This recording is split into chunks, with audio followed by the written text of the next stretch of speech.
And I welcome all of the witnesses here today. Today is the last of 3 hearings on our pending trade agreements. I want to thank Senator Baucus and his staff for the steadfast leadership that helped to get these agreements to where they are today. With today's hearing, we are one step closer to seeing our trade agreements with Colombia, Panama, and Korea become a reality. In many ways, the Korea FTA is the gold standard for trade agreements. This agreement levels the playing field for American goods and services in an economy worth over $1 trillion. The FTA incorporates state-of-the-art intellectual property rights protections, significantly expands services sector market access, opens a large agriculture market, and offers new market access for American manufacturers. Now, this FTA adopts the most advanced regulatory non-tariff barrier and investment provisions of any FTA and champions the rule of law, which is so critical to an effective and fair rules-based trading relationship. The Korea FTA provides an impressive foundation upon which to build our future FTAs, including the Trans-Pacific Partnership. The administration has set a goal of doubling exports in 5 years. Quick approval of this agreement will help us reach that goal.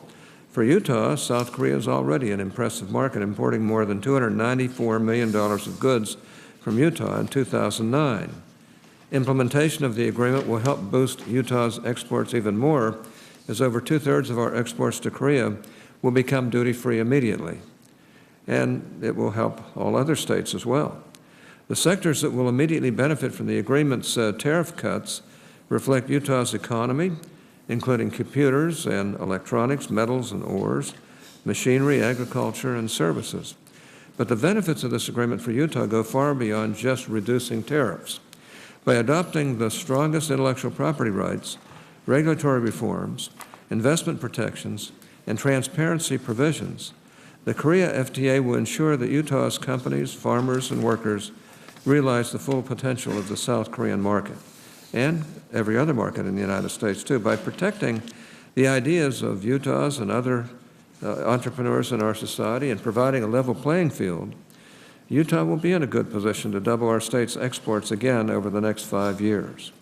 Now, I'm very pleased that Tim Guertin would join us this morning. Tim is the CEO of Varian Medical Systems, a world leader in manufacturing medical devices and software. By protecting Varian's intellectual property rights, as well as reducing tariffs and other barriers that inhibit Varian from selling its products in Korea, this FTA will strengthen Varian and its workforce. Varian employs workers around the world, including almost 700 in my home state of Utah. So I'm especially interested to hear about how this agreement has impacted your company, and I've been very interested in your testimony here today.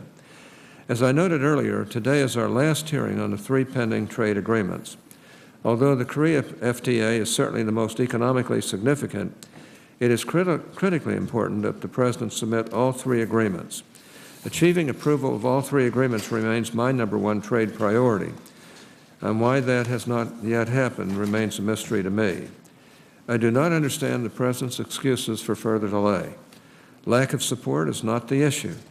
Once submitted to Congress, these agreements will gain strong bipartisan support. Economic concerns are not the issue. We all agree that these agreements will provide a sorely needed economic boost to the economy, and that if we do not act, other nations will take these markets away from us. Foreign policy is not the issue. We all agree that Colombia, Panama, and South Korea are key regional allies, and that approving these agreements will help strengthen our alliances. Yet the President will not submit these agreements to Congress. Now, let's be clear. Failure to submit the agreements cedes foreign markets to our competitors. Failure to submit these agreements sends a chilling signal around the world that the United States may not be a trusted ally on trade. Failure to submit these agreements is tantamount to a failure in leadership. Further delay imperils the recent gains made toward consideration of the pending trade agreements.